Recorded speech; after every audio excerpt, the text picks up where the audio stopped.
Sekarang tuh banyak loh, bahkan skateboard ada komunitasnya. FF coba, komunitas bocil FF itu ada loh, coba bayangkan. Jadi Betul, sampai hal yang paling receh pun orang sudah nggak ragu dan nggak bingung lagi untuk bikin komunitas dan sebagainya. Gak boleh berkreasi macam-macam kecuali yang sudah digariskan oleh guru. Oke. Gitu. Riyadhah, melatih diri, zikirnya sekian, wiridnya sekian, terus minimal harus hafal berapa juz. Kalau zaman itu di zaman 2017 ya, yang lagi ngetren, lagi apa ya, sesuatu yang asik dibahas itu gaul gitu. Keren itu maknanya gaul gitu. Oke.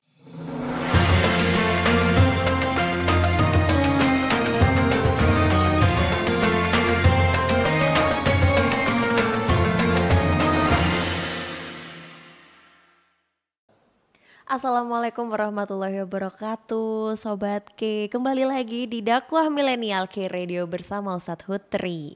Hari ini kita membahas tema yang menarik nih Sobat K. Karena apa? Karena tentang diaspora. Bisa dibilang diaspora ya. Diaspora pembangunan komunitas di media sosial nih. Yang akhirnya bisa berdampak pada komunitas-komunitas sosial secara nyata di masyarakat. Dan bagaimana cara kita membangunnya? Hari ini udah hadir bersama kita Ustadz Hutri. Assalamualaikum Ustadz. Waalaikumsalam warahmatullahi wabarakatuh. Ustadz Hutri ini juga sebagai salah satu founder ya Ustadz ya, Majelis Gaul di Jember. Iya, pegiat. Oke, pegiat Majelis Gaul di Jember. Nah, sebelum itu Alifa ingetin dulu ya untuk follow dulu medsos kita K Radio Jember dan subscribe ke YouTube K Radio Jember. Jangan lupa untuk tahu terus informasi dan postingan terbaru dari K Radio Jember Sobat K.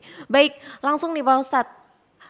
Kira-kira menurut Ustadz Hutri sekarang nih bagaimana sih perkembangan pembangunan komunitas nih? Tentang komunitas dakwah di Indonesia. Soalnya kan semakin bermacam-macam nih. Di Jember sendiri salah satunya ada Majelis Gaul dan komunitas-komunitas lainnya. Yang kecil-kecil juga banyak. Komunitas-komunitas di masjid atau mungkin di komunitas perempuan. Ya kan mulai tumbuh nih Ustadz Hutri. Gimana menurut Ustadz Hutri sekarang perkembangan komunitas dakwah? Baik. Bismillah, alhamdulillah, salatu wassalamu ala rasulillah wa ala alihi wa sahbihi wa mawalah ma ba'du. Teman-teman Sobat K yang dirahmati oleh Allah Subhanahu wa taala. Jadi memang di antara tabiat sifat bawaan manusia itu adalah berkomunitas ya. Jadi manusia itu adalah makhluk sosial, bukan makhluk sosial. Jadi mau digimanain pun berserikat, berkumpul, berkomunitas itu emang udah tabiatnya manusia gitu. Makanya kemudian dalam piagam hak asasi manusia, berserikat dan berkumpul itu mau tidak mau adalah hak asasi manusia yang paling dilindungi, di antara yang paling dilindungi selain hak hidup gitu. Karena misalkan punya hak hidup, tapi nggak punya hak berkumpul. Loh, itu apa enaknya hidup sendirian tanpa perkumpulan gitu. Jadi yang pertama kita perlu paham dulu bahwa berkomunitas, berkumpul, berjamaah kalau dalam bahasa kita itu adalah hak asasi yang inheren, udah menjadi tabiat manusia. Suka gak suka, like on dislike, pro atau kontra, faktanya manusia itu berserikat dan berkumpul. Itu yang pertama. Yang kedua, semakin kesini zaman di mana arus informasi, arus ide-ide terus berkembang dengan cepat, dengan deras sekali. Nah, maka itu juga berpengaruh atau ngefek kepada pembentukan komunitas-komunitas. Jadi kalau mungkin dulu banget masih zaman analog nih, kita belum ada medsos, belum ada apa dan sebagainya.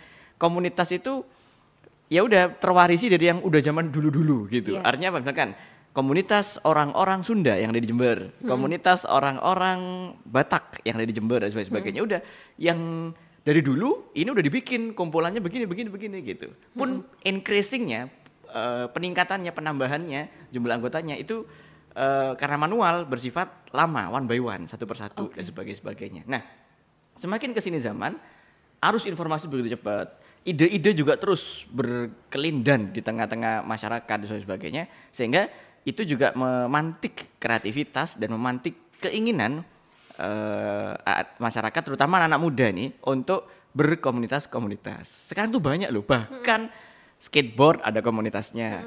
FF coba, komunitas bocil FF itu ada loh, coba bayangkan. Jadi sampai hal yang paling receh pun orang sudah nggak pusing lagi atau nggak ragu dan nggak bingung lagi untuk bikin komunitas dan sebagainya. Karena selain itu adalah hak asasi paling dasar dalam diri manusia. Yang kedua, arus perkembangan zaman itu mempermudahnya. Nah, yang ketiga, dalam konteks dakwah sekarang, dalam konteks dakwah, atensi masyarakat terhadap Islam itu kan kadang fluktuatif ya, naik turun. Tapi yang tidak dapat dibantah dan tidak dapat dipungkiri adalah khususon bulan Ramadan. Nggak bisa dibantah, ini bulannya Islam, bulan religi banget ya, bulan religi banget. Orang-orang yang nggak pernah ngepost tentang agama pun, tentang religi pun, ketika bulan Ramadan, ya tipis-tipis lah, mau nggak mau, itu dia ngepost lah tipis-tipis, ngikut tren dan sebagainya. Nah, tidak jarang kemudian ini juga membuat orang baik itu yang sporadis seketika begitu saja, atau yang memang udah by konsep, udah terencana untuk membuat komunitas-komunitas pengajian, komunitas-komunitas majelis taklim, komunitas-komunitas untuk memperdalam agama lebih lanjut. Begitu. Misal contoh gini aja. Awalnya grup alumni SMA gitu. Lalu kemudian kok gak enak ya kita kalau campur ya, ada cowok-cowoknya nih, kita kalau cewek-cewek kalau ngobrol gak bisa los, ayo kita bikin grup sendiri. Oke, grup sendiri cewek-ceweknya. Lalu kemudian kita kurang seru ya kalau udah lama gak ketemu, kopdar yuk. Kopdar di kafe ya. Terus ini bulan Ramadan ini sekalian kita ngadakan bukber yuk, ayo ngadakan bukber. Terus tapi bukber kalau cuman makan-makan doang nggak ada ceramahnya atau apa sebagainya. Yus ada, ayo ngundang. Akhirnya muncul. Nah, lama-kelamaan, loh kok kemarin kok enak ya ngadakan bukber, ada pengajiannya kayak yang nge-refresh banget gitu dan sebagainya. Ya udah deh kita bikin akhirnya jamaah majelis taklim alumni apa gitu dan sebagainya. Segampang itu. Memang kadang-kadang sporadis. Sporadis itu artinya kayak mengalir gitu aja dan menjamur di mana-mana. Tidak by konsep yang sejak awal aku mau bikin ini dan sebagainya. Kecuali kalau majelis gaul yang saya gawangi ini by konsep di tangan saya, dan kemudian tentu di tengah perjalanan kita mengelaborasikan berbagai macam anak-anak muda, terutama murid saya sendiri untuk kemudian berkembang lebih lanjut gitu. Tapi intinya itu adalah dinamika zaman sekarang, lebih mudah, lebih gampang, dan memang sepraktis itu. Gitu. Sebelum kita bahas khusus tentang majelis gaul nih Ustadz Hutri, yang sedang Ustadz Hutri giati nih saat ini sebagai penggiat dari majelis gaul Jember. Mungkin ada nih komunitas-komunitas lain, komunitas dakwah lain di daerah lain mungkin Ustadz yang menarik perhatian Ustadz dan kiranya bisa menjadi satu kiblat nih untuk kita ikutin. Jadi ini sifat dasar manusia, selain berkumpul dan bersikat tadi, manusia itu menginspirasi dan sekaligus diinspirasi. Sama, meskipun saya juga kulaan inspirasi, istilahnya kulaan. Sama, meskipun ilmu la ilma lana illa ma alam tanah. Kita tuh nggak punya ilmu apa-apa kecuali yang sudah diilmukan kepada kita. Ada Ustadz ilmu laduni sih. Gimana tidur bangun lebih pinter? Nggak kayak gitu maksudnya. Maksudnya nggak kayak gitu ilmu laduni itu. Harus ada harokah, harus ada gerak, harus ada ikhtiar. Jadi makanya kemudian kita perlu tuh bukan cuman kita menginspirasi, tapi kita juga perlu diinspirasi. Nah, jadi pertanyaannya pas itu, kita kiblatnya kayak gimana nih dan sebagainya. Nah, kalau yang saya tahu nih, ini yang berdasarkan pengamatan saya, dan bukan cuma tahu, tapi kita juga sampai terjun ke sana, datang ke sana, nginep ke sana. Studi bandingnya seniat itu gitu. Emang boleh seniat itu? Oh, harus. Nggak boleh, harus seniat itu. Nah, contoh yang pertama yang inspired banget bagi saya itu adalah SIF. Ya, komunitas dakwah di Bandung yang digawangi oleh sahabat sekaligus guru saya, yakni Ustadz Hanan Ataki di Bandung. Memang ya kalau di daerah kaum Jawa, epicentrum kreativitas itu ada di Jogja. Lah kalau di kaum Sunda itu epicentrum kreativitas itu ada di Bandung. Lah di antaranya adalah komunitas SIF Pemuda Hijrah, ya, Ustadz Hanan Ataki di situ. Saya sempat nginap 3 hari 3 malam di pondok pesantren beliau, pondok pesantren tapi namanya gini, Pesan Strip Tren, gitu. Pesan Tren gitu namanya. Itu memang nama asli dan memang sekaligus visi yang ingin dicetuskan bahwa menyisipkan pesan-pesan Islam di dalam tren, gitu, dalam tren-tren yang hari ada. Nah, di situ agendanya memang tidak dibikin monoton, tapi esensinya sama. Esensinya itu membuat jiwa kita, akal kita, hati kita untuk semakin takjub, semakin khusyuk, semakin senang kepada agama Allah. Itu esensinya. Tapi uslubnya, asalib wal wasail, asalib jamak dari kata uslub, wasail jamak dari kata wasilah. Cara-caranya, gaya-gayanya, alat-alatnya, wasail, jadi alat-alat yang digunakan, media dan sebagainya, itu yang kontemporer, yang kekinian gitu. Jadi contoh, kebayang nggak gimana rasanya? Gini, kita tuh kalau ngajak orang untuk sholat subuh berjamaah gitu, itu konvensional gitu, bagus. Cuman untuk anak-anak muda yang memang nggak sering telat sholat subuhnya gitu ya, gak mati atensi anak muda, itu harus perbaiki. Nah, akhirnya dipikir tuh oleh Saudara Taki dan teman-teman komunitas Shift itu, gimana ya cara biar anak-anak muda itu semakin punya atensi terhadap sholat subuh nih. Dibikin, apa? Kita kumpul yuk apa? Sunrise lover. Jadi kita kumpul untuk menunggu matahari terbit. Ya, jadi sunrise lover lah. Sebelum matahari terbit itu ada pengajian, itu dijelaskan di kajiannya. Jadi sholat subuh itu batasan waktunya sampai kapan, ilmu masuk. Diajak juga sholat subuh berjamaah. Mereka merasakan nyamannya di hati, di jiwa, dan vibes-nya juga bener-bener mereka di gunung gitu. Bener-bener gak cuma di kelas terus disampaikan teorinya, enggak. Bener-bener diajak ke gunung, bener-bener hiking. Jadi kebayang nggak gimana? Itu bukan cuma audiovisual itu. Iya. Bukan hanya audiovisual tapi touch the reality. Ya, tapi bener-bener menyentuh realitas yang ada dan itu touching heart banget gitu. Akhirnya banyak kemudian yang tobat, banyak kemudian yang insaf, dan itu nggak kaleng-kaleng.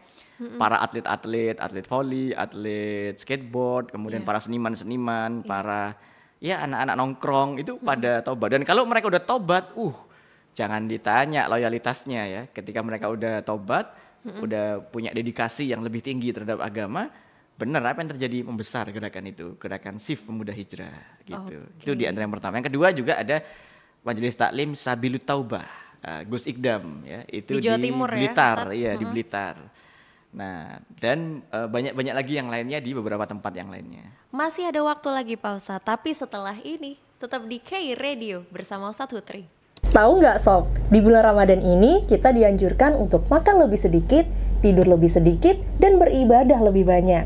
Nah, makanya jangan lupa buat subscribe dan like video ini biar ibadah kamu lancar terus. Kembali lagi di Dakwah Milenial bersama K Radio dan Ustadz Hutri nih Sobat K. Tadi kita sampai di pembahasan mana-mana aja sih komunitas dakwah yang sudah berkembang, yang udah menjadi inspirasi buat Ustadz Hutri. Tadi baru disebutin satu nih, Shift yang dikelola sama Hanan Ataki, yang ada di Ustadz Hanan Ataki yang ada di Bandung, Jawa Barat. Sekarang kita lanjutin lagi nih Ustadz penjelasan tentang kalau yang di Jawa Timur nih, tadi udah disebutin satu, dibocorin Sabilut Taubah.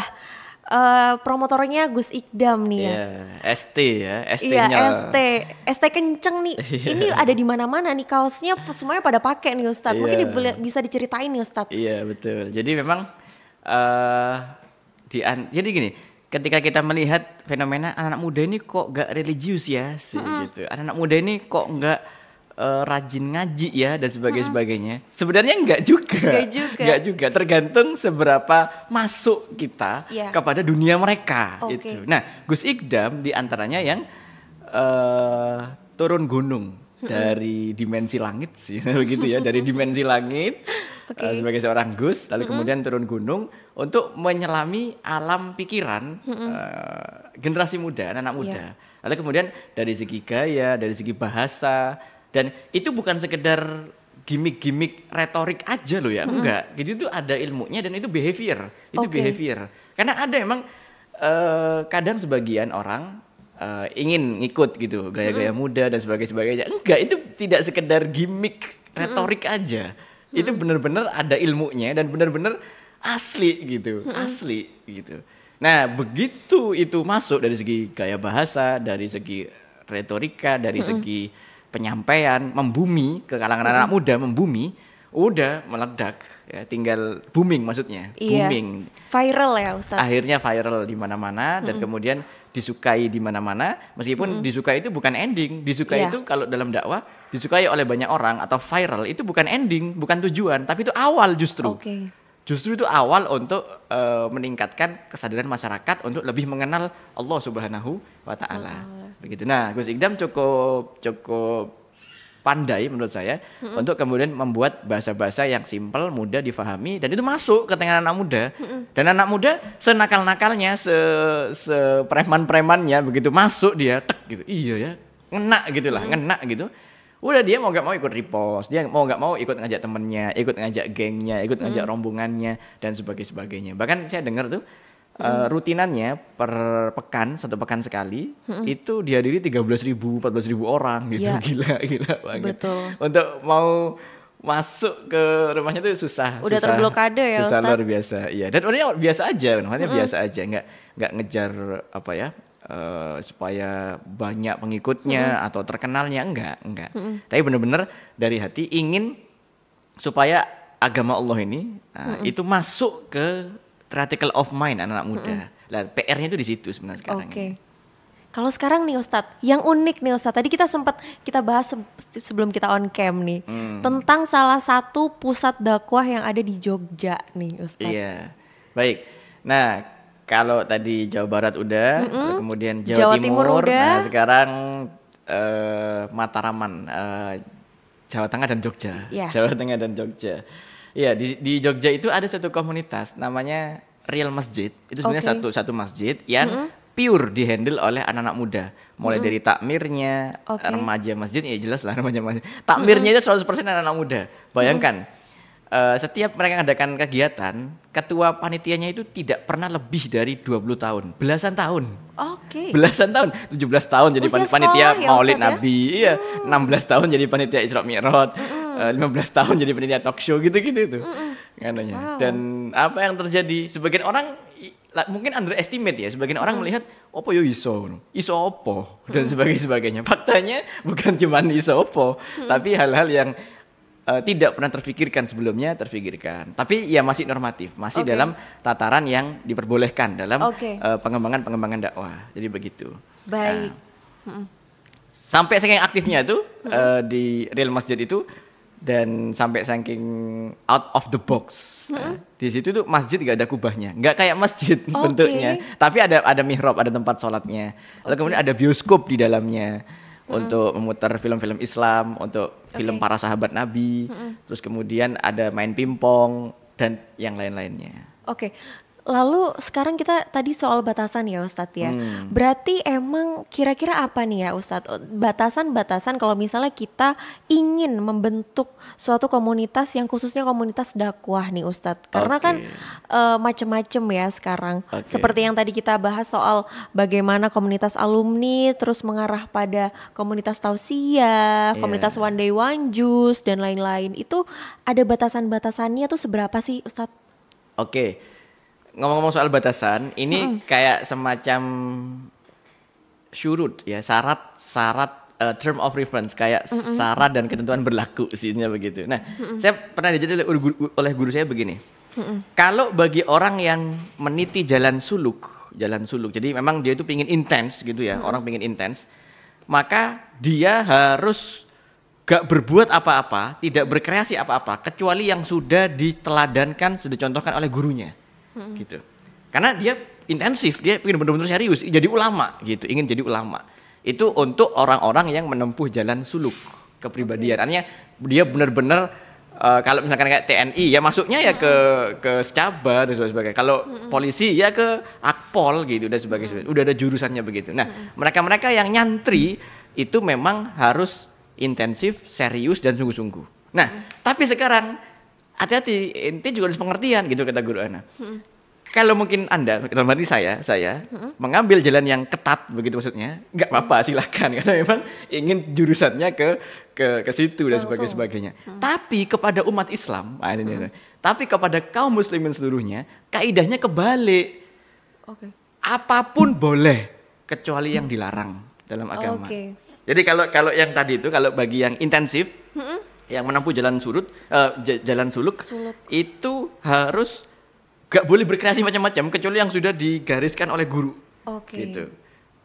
Riyadhah, melatih diri, zikirnya sekian, wiridnya sekian, terus minimal harus hafal berapa juz, terus kemudian gak boleh ini, nggak boleh itu. Bahkan kalau di dalam sebagian torikoh, ahli torikoh itu nggak boleh makan daging dan sebagainya, gitu. Itu kayak semacam program metode pelatihan gitu loh, metode training gitu sebenarnya. Nah, bagi yang menempuh jalan itu, apapun nggak boleh kecuali yang sudah diajarkan. Ya, tentu nanti outputnya ya menjadi ulama-ulama yang terlatih, yang kompeten dan sebagainya. Nah, sementara bagi kaum muslimin, terutama lagi anak-anak muda dan sebagainya, kita kembali kepada asluhu, kembali kepada asalnya aja. Jadi Islam itu adalah agama yang nyaman, agama yang mudah sebenarnya. Nah, maka apapun boleh, kreativitas yang sebagaimanapun, al-aslul fil asya ibaha. Segala sesuatu itu hukum asalnya itu boleh. Kecuali sampai ada dalil yang mengharamkannya gitu. Contoh misal, kita mau bikin komunitas nih, ngaji nih, tapi yang seru. Ente mau milih tempat manapun di muka bumi ini, di gunung, di sungai, di laut, kalau ente mau di atas kapal atau mau di pesawat, boleh. Apapun, tergantung kreativitas Anda dan duit Anda untuk bayar mau ke tempat mana. Sampai ada dalil yang mengharamkannya. Oh Ustaz, saya ingin berkreasi, ngaji di gereja misalkan. Loh, itu ada dalilnya, ada batasannya.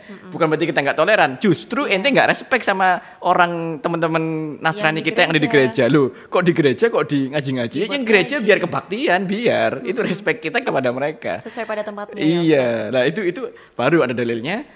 Berarti tidak boleh. Atau waduh Ustaz, saya pingin ngaji di kandang babi misalkan. Loh, itu ada nabrak dalil apa najis dan sebagainya. Gitu aja. Jadi semua kreativitas, semua keinginan, semua kerentek lah. Silakan Anda berkreasi berapa boleh. Cuman satu aja yang diharamkan nggak boleh. Jangan sampai yang diharamkan itu dilakukan ya Ustaz. Lah, tentu yang diharamkan kan ada banyak. Kita harus ngaji itu gitu. Tapi intinya Islam itu seenak itu gitu loh. Islam itu senyaman itu. Nah, memang harus diakui bahwa yang santai ngajinya itu bikin nyaman. Tapi apakah akan seintensif seperti mungkin yang nyantri khusus dan mengambil porsi khusus dalam agama kayak orang masuk akmil dan sebagainya itu enggak, beda. Yang intensif, yang lebih serius, dia lebih melejit misalnya gitu. Sementara yang santai dia lebih nyaman gitu, lebih nyaman. Dan masing-masing enggak boleh saling menghina. Kadang-kadang kan yang apa itu ngaji kok santai-santai tok. Ngaji itu kita bos, yang serius. Ini kalau mau serius aja, enggak apa-apa. Bagus itu gitu. Sesuai visi masing-masing aja ya Ustaz.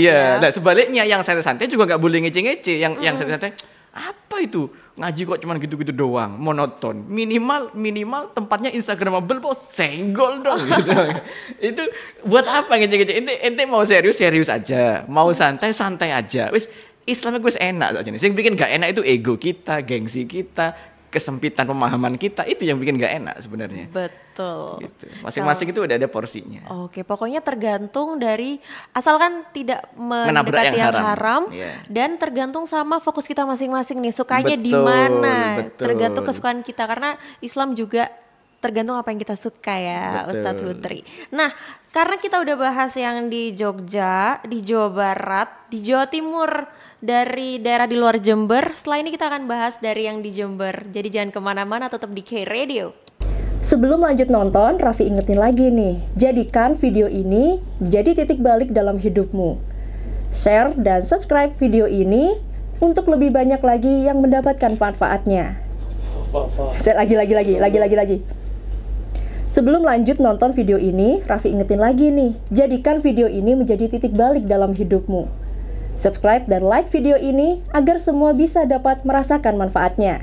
Kembali lagi di Dakwah Milenial bersama K-Radio dan Ustadz Hutri, Sobat K. Nah, sesuai janji Alifa tadi, sekarang nih Ustadz, sesuai dengan yang sedang Ustadz giatkan nih sekarang tentang majelis gaul di Jember. Mungkin boleh diceritain, mungkin ada juga sebagian Sobat K yang ternyata sudah bergabung di majelis gaul nih, silakan Ustadz. Tinggal nunggu Mbak Alifa gabung juga. Iya, termasuk gitu. Saya sudah bergabung. Jadi begini, itu bermula dari kegelisahan saya ketika ulang tahun nih. Jadi Majelis Gaul itu memang didirikannya 17 Agustus 2017. Gitu ya. Mirip-mirip sama foundernya lah sih gitu. Karena memang tradisi kita setiap milad, setiap ulang tahun itu memang Diddul kufar. Jadi menyelisihi orang-orang yang di luar Islam. Orang di luar Islam kan mungkin happy-happy terus PR party dan sebagainya. Kita sejak dari pondok dulu diajarin kalau milad itu tradisinya Nabi Muhammad itu selalu berkontemplasi, mikir. Ini usiaku udah semakin tua nih. Terus kemudian udah harusnya mikir apa manfaat yang bisa saya berikan kepada agama, bangsa dan negara, kepada masyarakat, kepada kaum sekitar kita itu apa impactnya, apa dampak positif yang bisa saya torehkan di sini. Mikir waktu itu kita mikir. Memang setiap pemikiran kegelisahan itu selalu menimbulkan solusi. Oke. Termasuk Rasulullah SAW, solusinya dari Allah lewat malaikat Jibril. Tapi beliau itu gelisah dulu loh. Makanya kemudian beliau itu bertahannuts. Kalau kata orang Jawa bersemedi, tapi beda sebenarnya, bersemedi beda. Bertahannuts itu menyendiri, merenung, mikir apa yang bisa aku persembahkan, kok kaumku kok begini dan sebagainya. Nah, saya tentu mikir juga apa yang bisa saya berikan kontribusi positif untuk masyarakat kita, terutama kaum saya, kaum anak muda dan sebagainya. Terus aku mikir, oh iya, kalau di Bandung, di Jogja, di Jakarta sudah ada komunitas yang mewakili anak muda dengan gaya-gaya anak muda. Nah, di Jember nih kayaknya belum ada deh dan sebagainya. Nah, akhirnya kemudian saya kepikiran untuk bikin komunitas pengajian yang dikhususkan untuk anak-anak muda. Ya, meskipun ketika di tengah jalan ada orang tua yang tiba-tiba hadir, gak mungkin kita usir juga. Bahkan ini ada satu cerita menarik ini. Allah yarham, beliau baru meninggal semingguan ini baru meninggal. Dulu waktu saya masih masih janin, ibu saya itu kan cek ya USG, cek kandungan, itu ke seorang dokter SPOG, spesialis obgyn, namanya almarhum Dr. Rahmat, SPOG.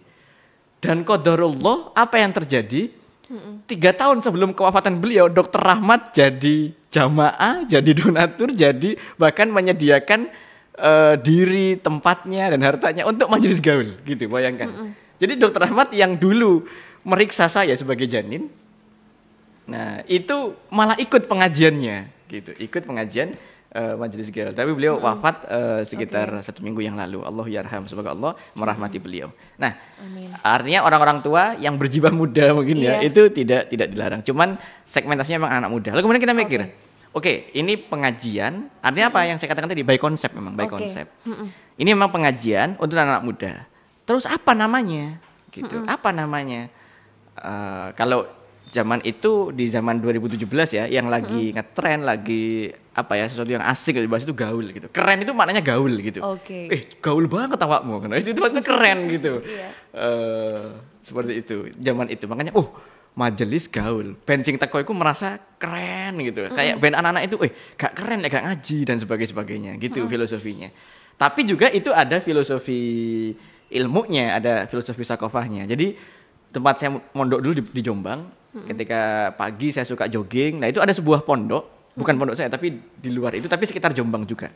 Namanya Ghoniyatul Ulum. Nah, artinya kekayaan ilmu-ilmu. Ghina, kekayaan, ulum jamak dari kata ilmu. Kekayaan ilmu-ilmu.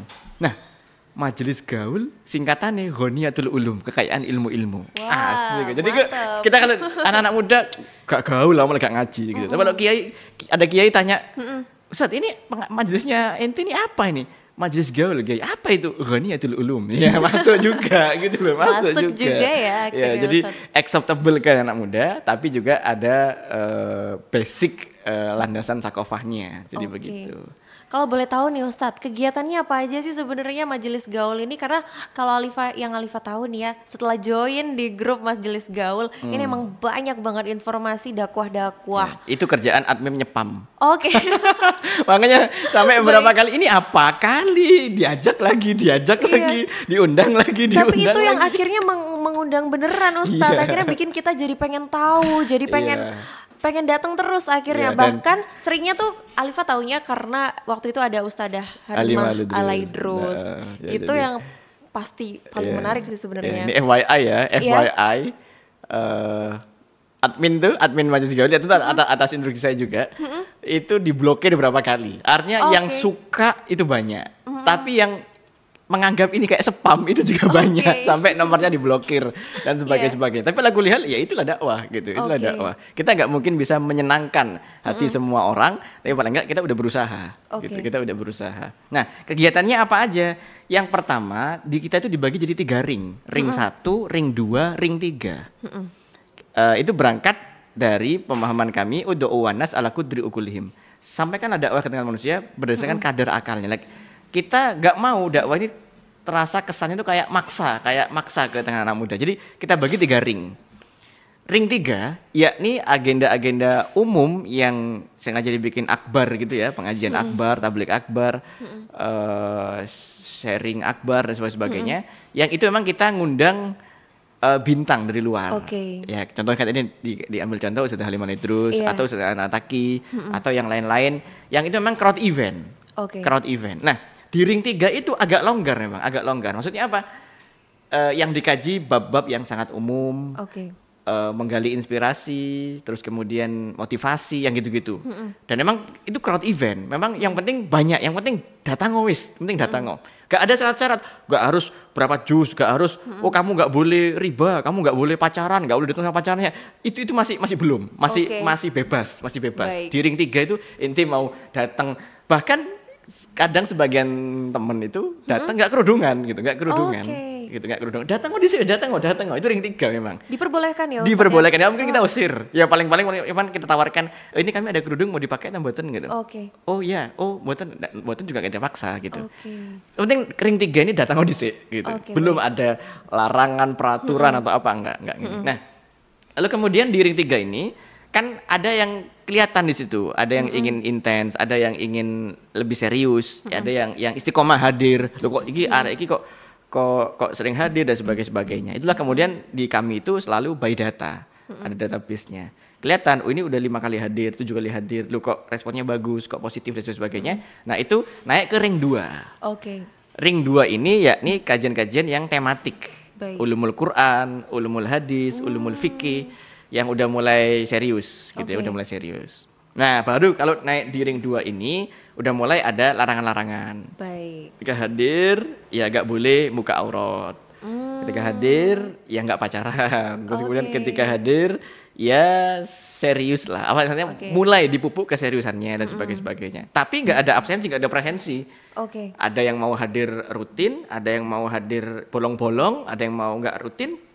Gak ada presensi, tapi mereka udah mulai terkerangka nih, udah mulai istiqomah, udah mulai terarahkan. Nah, kelihatan juga dari ring 2 siapa ini yang sangat intensif dan sangat istiqomah, sangat apa kelihatan. Kita selalu berbasis data, selalu by analisa. Nah, naiklah ke ring 1 dan memang jumlahnya selalu kayak piramida gitu. Ring 3 itu ribuan. Ring 2 ratusan, ring 1 puluhan gitu. Lah di ring 1 inilah Anda tidak harus benar-benar serius dalam arti sungguh-sungguh. 100% ngaji ya Ustaz? 100% ngaji. Ngaji kitab, bahasa Arab, ada talaki bisyekh, talaki dengan guru, tatap muka dan sebagainya. Dan bukan cuma ngajinya doang, tapi ya apa yang dikajikan itu dicek dalam aplikasinya sehari-hari. Contoh misalnya ngaji bab riba, riba haram dan sebagainya. Ya kehidupan sehari-hari itu di ring 1 terikat kewajiban, ya jangan ngeriba dong, udah ngaji bab itu dan sebagainya. Contoh lagi, nah di ring 1 itu udah mulai serius dan udah harus sangat-sangat intens. Misal contoh, jangankan ada presensi jelas, ada presensi. Gak hadir 3 kali, maka ada ikop itu sanksi, tapi sanksi yang mendidik, bukan sanksi yang macam-macam yang aneh-aneh, enggak. Dan ini biasa di pondok-pondok itu sebenarnya ini. Jadi ini adalah hybrid, akulturasi antara kampus dengan pesantren, antara yang longgar dengan yang ketat. Nah ini akulturasi di antara itu, gitu. Jangankan nggak datang tapi terlambat di atas 15 menit, Anda datang terlambatnya 20 menit. Anda tidak boleh masuk ke grup kajian itu, ke ruang kajian, tapi Anda nggak boleh pulang. Anda nggak boleh pulang dan sebagainya. Itu menguji loyalitas, menguji kesetiaan, menguji keikhlasan, menguji kesungguhan, dan semua di ring 1 no publikasi. Untuk apa? Karena kita nggak pengin pamer, nggak pengin riak, melatih itu. Kalau ring 3 ojo sok-sok zuhud awakmu, ojo sok-sok sufi. Viral no gak apa-apa. Kalau ring 3 itu memang kita nyari pamer, nyari viral, nyari marketingnya ya lah ya. Iya, marketingnya di ring 3. Nah, jadi dengan begitu itu antara yang longgar dengan yang ketat, antara yang akulturasi sistem pondok dengan sistem kampus itu bisa membaur. Dan kita nggak maksa kalau emang orang enggak, saya nggak siap ring 1 apa terlalu ketat. Iya, ini mau enjoy-nya di mana? Saya ring 3 aja, silakan. Nggak dipaksa. Gitu. Keren banget. Tapi soalnya apa? Ada orang-orang yang ngerasa gini, habis hijrah, jadi awalnya ya begajulan gitu ya, terus kemudian hijrah, habis hijrah kan semangatnya lagi tinggi nih. Itu ngece-ngece, apa ini ngaji kok cuman hitok ini, apa ini, gak ada isinya ini, gak berbobot. Ya itu makanya naik ring gitu loh. Bayangkan kalau misal kita ring 3 doang. Nah mewadahi mereka-mereka yang baru hijrah dan semangat tinggi itu, gak ada ring 2, ring 1, repot. Akhirnya mereka malah cari hal-hal yang macam-macam, cari hal-hal yang justru cenderung ke kekerasan dan sebagainya. Gitu. Ada misalnya orang yang high spirit, over spirit bahkan itu ada. Terutama yang teman-teman muda baru hijrah, itu spiritnya tinggi. Dia merasa kajian-kajian ring 3 ini apa ini kayak gak berbobot sama sekali gitu. Begitu naik ring dia, kok abot-abotnya gitu. Ya itulah. Kaget ya Ustadz ya. Kita harus sabar. Kita selaku pengampu itu harus sabar, telaten, gak maksoan, gak maksoan. Ini nyamannya di mana sini? Ya oke. Terus kita ini kan, gitu. Jadi semua mulai dari yang ketat sampai yang longgar difasilitasi gitu. Nah, kalau untuk saat ini nih Ustadz, kan Ramadan juga. Gimana nih cara kita untuk mungkin join atau cari tahu tentang majelis gaul? Karena siapa tahu nih Sobat K yang lagi dari luar kota yang nggak pulang, atau mungkin yang lagi pulang kampung ke Jember dan pengen banget join acara-acara yang bertemakan Islami. Oke, untuk khusus bulan Ramadan ini, majelis gaul itu ada program Goes to School. Goes to School. Jadi kita udah sebar penawaran kerjasama kepada seluruh sekolah-sekolah, instansi dan sebagainya untuk kajian Ramadan kita yang terjun ke sana. Dalam hal ini bukan cuma saya aja, tapi ada banyak teman-teman, adik-adik binaan dan sebagainya, kita yang terjun ke sana, gitu. Ustaz, tapi kita ini nggak punya biaya sebagainya, kita nggak matok biaya sama sekali, dan juga misal nih ada yang biayanya tinggi, itu kita tabung. Kita tabung untuk mensubsidi yang biayanya kurang-kurang dan sebagainya, subsidi silang. Sehingga apa? Dakwah terus jalan. Dan kita yang terjun ke sana, ke sekolah, ke SMA, ke MTS, ke MAN dan sebagainya selama bulan Ramadan ini. Caranya gimana? Menghubungi siapa nih, Ustadz? Bisa mungkin ada akun Instagram atau yang Instagram majelisgaul.official. DM aja di admin, nanti oleh admin akan diarahkan ke WhatsApp. Gitu. Baik. Jangan lupa ya Sobat K, dan gak kerasa udah di ujung acara juga bersama Ustadz Hutri. Mungkin ada closing statement nih Ustadz Hutri untuk semua Sobat K yang sedang haus akan ilmu dan ingin bergabung pada komunitas dakwah. Baik, teman-teman yang dirahmati Allah Subhanahu Wa Taala, Sobat K yang baik hati, itu menjadi kebutuhan manusia. Spiritualitas itu kita mau gak mau selalu akan tergelayut dalam benak kita, dalam hati kita, kerinduan akan Tuhan, itu pasti. Meskipun kadang tertutupi oleh nafsu kita, oleh kenakalan kita, oleh kesibukan, oleh kelalaian dan lain-lain sebagainya. Nah, saran saya, Anda lah punya hobi, punya passion, punya kumpulan apa, terserah, whatever, bebas, nah silakan. Tapi ayolah sesekali itu warnai hidup Anda untuk supaya Anda nggak terlalu jauh. Anda punya emergency exit ke jalan pulang kepada Allah Subhanahu Wa Taala.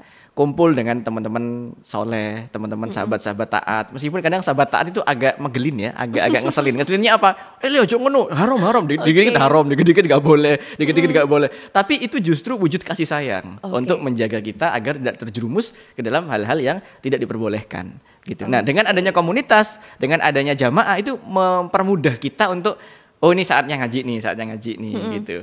Ya meskipun kadang-kadang anak muda zaman sekarang ngono, ono mode-mode taat, ada mode-mode sesat gitu ya. Jadi ada shiftnya masing-masing ya Ustadz ya. Bersif-sif ngono ya. Satu sisi itu nggak ideal, tapi ya by proses ya. Kita akan setia dan akan tetap telaten memproses. Kita semua bareng-bareng berproses menuju muslim yang lebih baik lagi, lebih taat lagi kepada Allah Subhanahu Wa Taala. Keren sekali. Terima kasih banyak kehadirannya hari ini Ustadz Hutri. Semoga selalu bisa masuk ke jiwa-jiwa Sobat K dimanapun kalian berada. Jangan lupa tadi follow Instagram Majelis Gaul .official. .official, dan jangan lupa juga follow Instagram K Radio Jember dan subscribe YouTube kita di K Radio Jember. Karena apa? Karena kamu nggak akan ketinggalan informasi-informasi terbaru dari K Radio Jember. Terima kasih banyak, sampai jumpa di dakwah milenial berikutnya. Assalamualaikum warahmatullahi wabarakatuh. Waalaikumsalam warahmatullahi wabarakatuh.